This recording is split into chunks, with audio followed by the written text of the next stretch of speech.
Hello students, आज हम पढ़ेंगे चैप्टर 7 पार्ट 7 नियंत्रण एवं समन्वय। नियंत्रण एवं समन्वय मतलब हमारे द्वारा किए जाने वाले कार्य, हमारे शरीर के अंदर होने वाली सभी क्रियाओं का नियंत्रण किस प्रकार होता है। आप सबको थोड़ा बहुत अंदाज़ा है कि हमारे शरीर में जितनी भी क्रियाएं होती हैं, जितने भी कार्य हो रहे हैं या हमारे द्वारा जितने भी कार्य हो रहे हैं, उस सब को कौन नियंत्रित करता है? हमारा मस्तिष्क, हमारा ब्रेन। ठीक है, हम देखते हैं हमारे आसपास जितने भी सजीव हैं, चाहे वो हम हो, जीव जंतु, जितने भी जीव जंतु, चाहे हम जंतु हो चाहे पौधे हो, ये सभी जीव जंतु पर्यावरण, अपने आसपास के वातावरण में जितने भी परिवर्तन आते हैं, उन सब परिवर्तनों के अनुसार कुछ ना कुछ रिएक्शंस देते हैं, कुछ ना कुछ अनुक्रियाएं करते हैं, मतलब उनको किसी न किसी तरीके से रिस्पॉन्स करते हैं। जैसे गर्मियों में आपका रिस्पॉन्स अलग होता है कि वातावरण, जो आपको गर्मी का एहसास होता है, आप ठंडक के लिए ठंडा पानी पीते हैं, पंखा चला करके बैठते हैं। जब बाहर वातावरण में ठंडक हो जाती है तो उसके अनुरूप आप अलग तरीके से अपना रिस्पॉन्स देते हैं। जैसे गर्म कपड़े पहनते हैं अपने आप को ठंड से बचाने के लिए, धुंध पड़ रही है तो आप बाहर नहीं जाते हो, बहुत ज़्यादा ठंड पड़ रही है तो आप बाहर नहीं जाते हैं, और पंखा भी नहीं चलाते, पानी भी गर्म पीते हैं, आप गर्म खाना पीना पसंद करते हैं, जबकि गर्मियों में आप ठंडा खाना पीना पसंद करते हैं। तो ये सारे एक तरह से,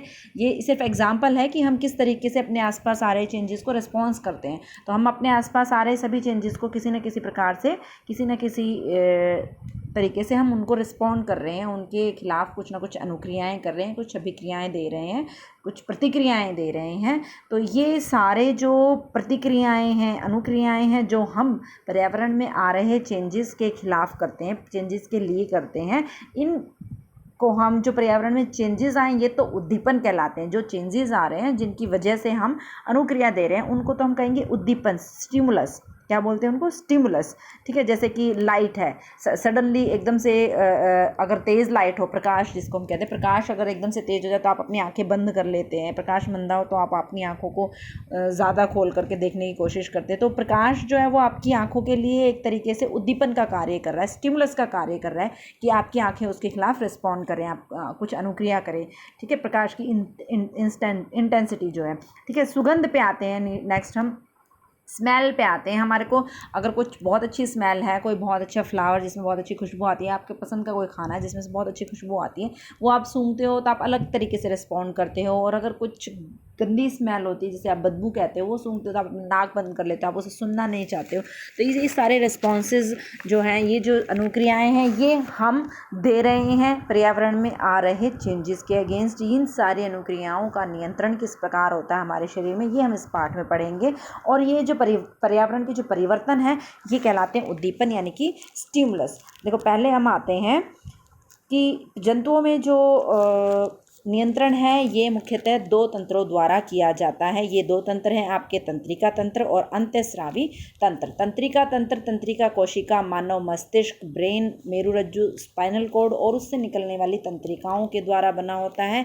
एक तो नियंत्रण हमारा मानव मस्तिष्क कर रहा है, दूसरा है अंतःस्रावी ग्रंथियाँ। अंतःस्रावी ग्रंथियाँ जो हार्मोन सिक्रीट करती है, हार्मोन्स का स्रावण करती है, और ये हार्मोन हमारे शरीर में होने वाली क्रियाओं को किस प्रकार से कंट्रोल कर रहे हैं, ये सारी चीज़ें हम इस पार्ट में पढ़ेंगे। पहले हम आते हैं तंत्रिका तंत्र पर। तंत्रिका तंत्र क्या है? तंत्रिका तंत्र की पहले हम बेसिक्स पढ़ते हैं कि जो तंत्रिका तंत्र है ये किससे बना हुआ है। ये तंत्रिका तंत्र मुख्यतः बना हुआ तंत्रिका कोशिकाओं से, जिनको हम न्यूरॉन भी कहते हैं। न्यूरॉन यानी तंत्रिका कोशिका। तंत्रिका तंत्र न्यूरॉन के एक संगठित जाल से बना होता है, और यह सूचनाओं को विद्युत आवेग के द्वारा शरीर के एक भाग से दूसरे भाग तक ले जाता है। जो सूचना, जो उद्दीपन हमें मिल रहा है, उसको शरीर के एक भाग से दूसरे भाग तक किस रूप में लेकर के जाते हैं तंत्रिका कोशिकाएं? विद्युत आवेग के रूप में लेकर के जाती है। हमारे पर्यावरण में जो परिवर्तन आते हैं, उसे हम ग्रहण कैसे करते हैं? उसे हम ग्रहण करते हैं ग्राही के द्वारा। ग्राही जो हमारे ज़्यादातर संवेदी अंग है, सेंसरी ऑर्गन्स जिनको हम बोलते हैं, आपने पहले की क्लासेस में पढ़ा है। सेंसरी ऑर्गन्स क्या होते हैं? हमारे कान, आँख, त्वचा, नाक और हमारी जीभ। ठीक है, ये हमारे सेंसरी ऑर्गन्स है। ठीक है, ये आपने पहले भी पढ़ा है। कौन कौन से? कान, नाक, आँख, त्वचा, जीभ, ये हमारे सेंसरी ऑर्गन्स हैं। संवेदी अंग जिनको कहते हैं, ठीक है। ये इनके अंदर जो है तंत्रिका कोशिकाओं के फ्री एंड्स होते हैं।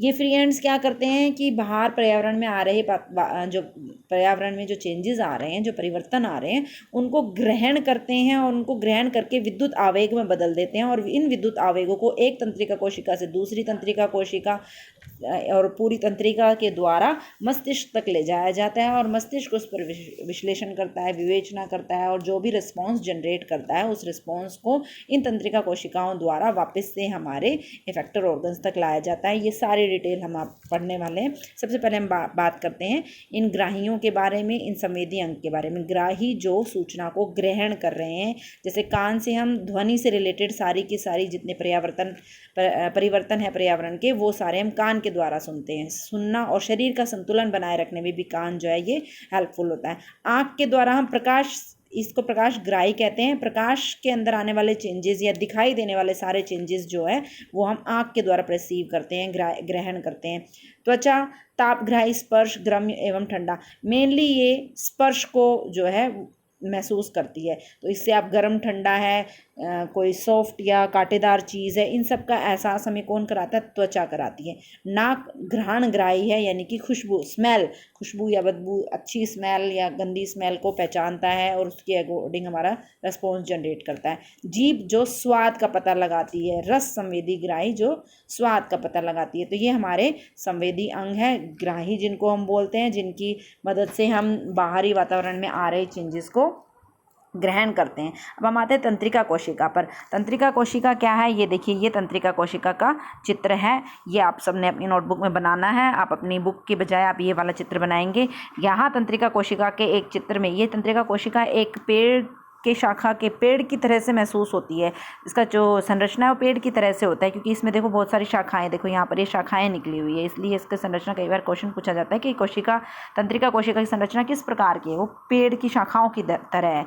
इसमें देखिए आप यहाँ पर ये कोशिका काय है, मेन बॉडी, सेल बॉडी जिसको हम बोलते हैं, ये इसका केंद्रक है। इसके अंदर एक कोशिका द्रव्य भरा हुआ है और ये कोशिका काय जो है इसकी बहुत सारी ब्रांचेस निकली हुई होती है, जिनको हम बोलते हैं द्रुमिका डेंड्राइट्स। क्या बोलते हैं? द्रुमिका यानी कि डेंड्राइट्स। एक द्रुमिका, ये तो बहुत सारी ब्रांच द्रुमिकाएं हैं, ठीक है, शाखाएं निकली हुई हैं। एक शाखा कुछ ज़्यादा लंबी होती है जिसको हम बोलते हैं तंत्रिकाक्ष यानी कि एक्सोन। क्या बोलते हैं? तंत्रिकाक्ष। तंत्रिकाक्ष जो है वो एंड में जाकर के कुछ फ्री एंड्स बनाती है, लास्ट में जाकर के कुछ फ्री एंड्स, ऐसे फ्री एंड्स बनाती है जिनको हम तंत्रिका का अंतिम सिरा कहते हैं। इस तंत्रिकाक्ष के चारों ओर आप देखेंगे मैंने यहाँ पर पर्पल कलर की कुछ सेल्स बनाई, कोशिकाएं बनाई हुई हैं, जिनमें केंद्रक भी है ब्लू कलर का। ये देखिए, ये जो कोशिकाएं हैं जो पर्पल कलर में बनाई हुई हैं और ये ब्लू कलर की केंद्रक बनाए हुए हैं, ये कोशिकाएं होती हैं, ये माइलिन शीथ बनाती हैं, ठीक है। ये क्या बनाती है? माइलिन शीथ बनाती है इन एक्सोन के चारों। तो ये तंत्रिका कोशिका का चित्र है। तंत्रिका कोशिका के मुख्य तीन भाग होते हैं, द्रुमिका, कोशिका काय और तंत्रिकाक्ष। द्रुमिका क्या करती है? कोशिका काय से निकलने वाली धागे जैसी संरचनाएं, ये जो संरचनाएं हैं इनको हम द्रुमिका कहते हैं। और ये क्या करती हैं? रासायनिक क्रिया के द्वारा विद्युत आवेग उत्पन्न करती है। ये इनमें रासायनिक क्रिया होती है, आयनों का एक्सचेंज होता है अंदर और बाहर, और ये विद्युत आवेग उत्पन्न करती है, जिसके रूप में सूचना जो है एक कोशिका से दूसरी कोशिका में ट्रांसफर होती है। कोशिका काय क्या करती है? प्राप्त की गई सूचना को विद्युत आवेग के रूप में तंत्रिकाक्ष की ओर भेजती है। कोशिका काय, ये द्रुमिका के अंदर विद्युत आवेग उत्पन्न हो गया। अब ये जो विद्युत आवेग है वो कोशिका काय में आता है और कोशिका काय इस विद्युत आवेग को तंत्रिकाक्ष में भेजता है, ताकि तंत्रिकाक्ष से होता हुआ ये दूसरे तंत्रिका के अंतिम सिरे तक पहुँचे और तंत्रिका के अंतिम सिरे से ये दूसरी तंत्रिका कोशिका में ट्रांसफ़र कर दिया जाए। तंत्रिकाक्ष क्या करता है? विद्युत आवेग के रूप में सूचना को एक न्यूरॉन से दूसरे न्यूरॉन तक पहुंचाता है। यहाँ से एक न्यूरॉन से लेकर के जा रहा है और यहाँ जा करके ये दूसरे न्यूरॉन से कनेक्ट होता है और दूसरे न्यूरॉन को इन्फॉर्मेशन सेंड करता है। न्यूरॉन के प्रकार, न्यूरॉन जो है तंत्रिका कोशिकाएं जो है मुख्यतः तीन प्रकार की: संवेदी तंत्रिका, प्रेरक तंत्रिका, प्रतिसारण तंत्रिका। संवेदी तंत्रिका वो तंत्रिकाएं होती हैं जो बाहर से सूचना ग्रहण करती हैं, और जो आपकी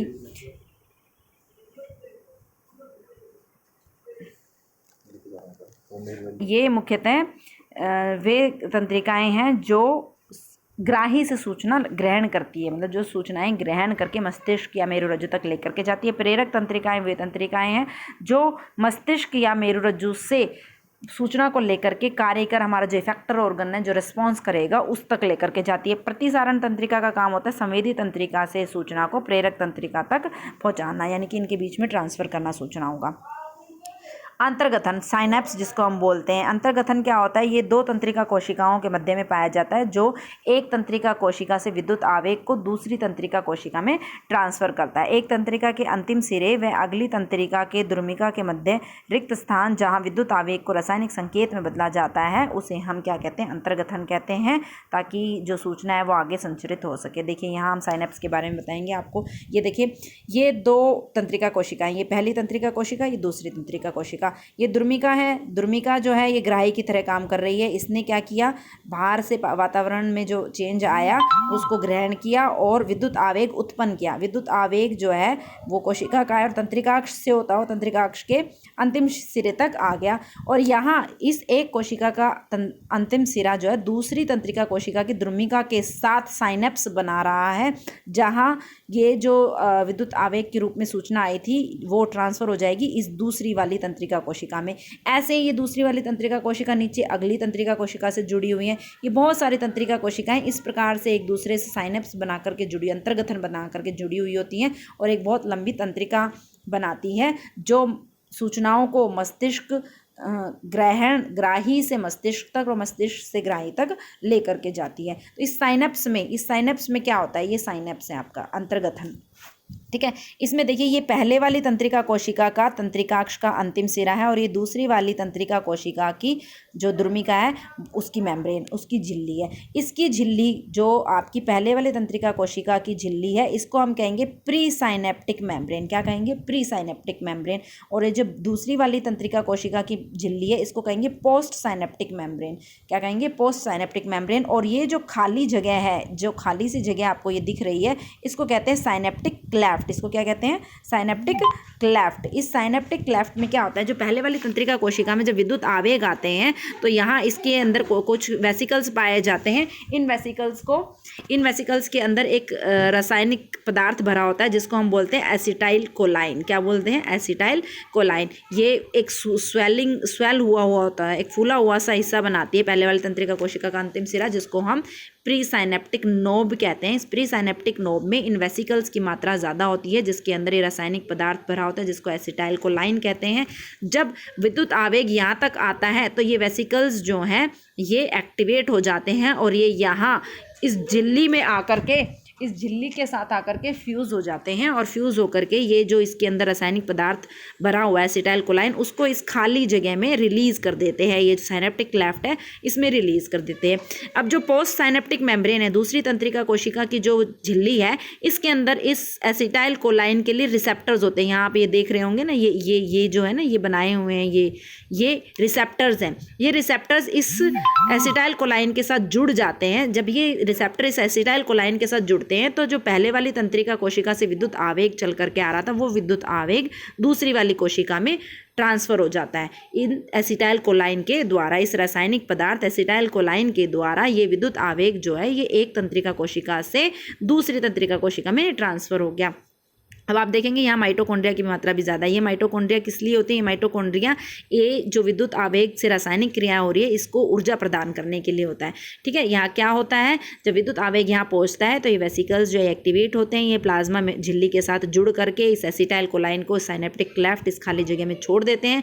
दूसरे वाली मेम्ब्रेन, पोस्ट साइनेप्टिक मेम्ब्रेन जो है उसके अंदर इन एसिटाइल कोलाइन के लिए रिसेप्टर्स पाए जाते हैं। ये रिसेप्टर्स क्या करते हैं? इस एसिटाइल कोलाइन के साथ जुड़ जाते हैं और जब ये रिसेप्टर इस एसिटाइल कोलाइन के साथ जुड़ते हैं तो पहले वाली तंत्रिका कोशिका में जो विद्युत आवेग चल रहा था वो विद्युत आवेग दूसरी वाली तंत्रिका कोशिका में बन जाता है और ये दूसरी वाली तंत्रिका कोशिका में विद्युत आवेग जो है जैसे द्रुमिका से फिर तंत्रिकाक्ष से और फिर अंतिम सिरे तक पहुंचता है और फिर दूसरी वाली तंत्रिका कोशिका जो अगली कोशिका के साथ साइनेप्स बनाती है वहाँ इसी प्रकार से एसिटाइल कोलाइन के द्वारा जो ये सूचना है ये दूसरी अगली तंत्रिका कोशिका में ट्रांसफ़र कर दी जाती है। तो इस प्रकार से अंतर्गथन में इस प्रकार से से इस अंतर्गथन में सूचनाएं जो हैं एक तंत्रिका कोशिका से दूसरी तंत्रिका कोशिका में भेजी जाती है।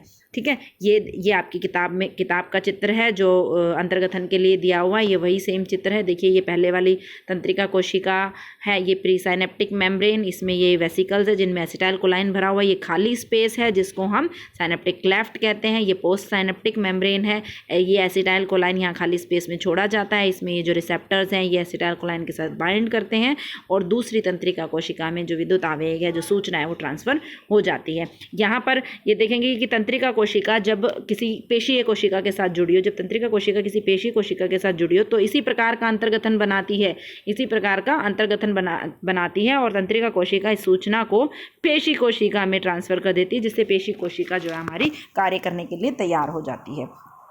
ठीक है, साइनेप्स में यहाँ पे कुछ पॉइंट्स हैं, इनको आप ध्यान से देखिएगा और लिख भी लीजिएगा। साइनेप्स में एसिटाइल कोलाइन नाम का एक न्यूरोट्रांसमीटर होता है जो कि तंत्रिका कोशिकाओं में चलने वाली विद्युत आवेग को एक कोशिका से दूसरी कोशिका में ट्रांसफ़र करने में हेल्प करता है। जो रासायनिक संकेत उत्पन्न करता है वह अगली कोशिका के लिए उद्दीपन का कार्य करता है, जिससे कि वो उद्दीपन जो पहले वाली तंत्रिका कोशिका ने लिया था, जिसकी वजह से उसमें विद्युत आवेग उत्पन्न हुआ था, वो उद्दीपन अब अगली तंत्रिका कोशिका को मिल गया और वही विद्युत आवेग दूसरी तंत्रिका कोशिका में बन गया है, जो सेम सूचना को मस्तिष्क तक लेकर के जाएगा धीरे धीरे। इसी प्रकार एक कोशिका से दूसरी कोशिका में, दूसरी कोशिका से तीसरी कोशिका में, और ये कहाँ तक पहुँचेगा, हमारे मस्तिष्क या मेरुरज्जु तक।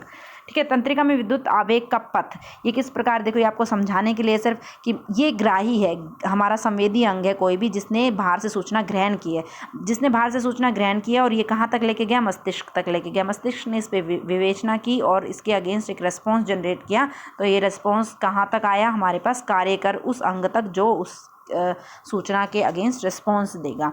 ठीक है, इसी प्रकार से मेरुरज्जु में होता है।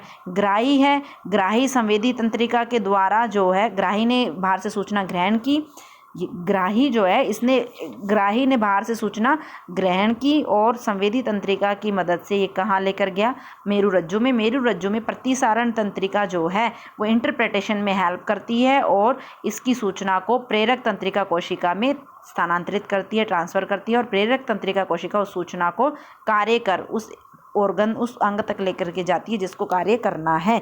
ठीक है, अब हम आते हैं प्रतिवर्ती क्रिया पर। प्रतिवर्ती क्रिया क्या है? प्रतिवर्ती क्रिया आपने देखा होगा कि कभी कभी हमारे आसपास कुछ ऐसे चेंजेस होते हैं जिनके अगेंस्ट हम सडनली रिस्पॉन्स करते हैं।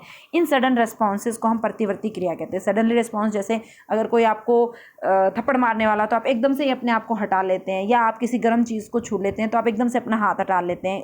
आप ये नहीं सोचते पहले कि चीज़ गर्म है या ठंडी है, आपको जैसे ही टच करते हो आपको गर्म होने का एहसास होता है, आप हाथ हटा लेते हैं, उसके बाद आप देखते हैं क्या था जिसको हमने टच किया। तो इस प्रकार की जो अभिक्रियाएं हैं जो हम बिना सोचे समझे एकदम से ही रिस्पॉन्स देते हैं, उनको हम प्रतिवर्ती क्रिया कहते हैं। प्रतिवर्ती क्रिया जो है मेरुरज्जु द्वारा नियंत्रित होती है और ये प्रतिवर्ती चाप द्वारा कंप्लीट की जाती है। प्रतिवर्ती चाप में क्या होता है, प्रतिवर्ती चाप में जो उद्दीपन है, जैसे कि हम गर्म चीज़ की बात करें, जब हम किसी गर्म चीज़ को टच करते हैं तो हम सडनली अपना हाथ हटा लेते हैं, तो उस प्रतिवर्ती क्रिया की अगर हम बात करें तो जो ऊष्मा है वो उद्दीपन का काम कर रही है, यानी जो गर्माहट है उस चीज़ की वो उद्दीपन का काम कर रही है।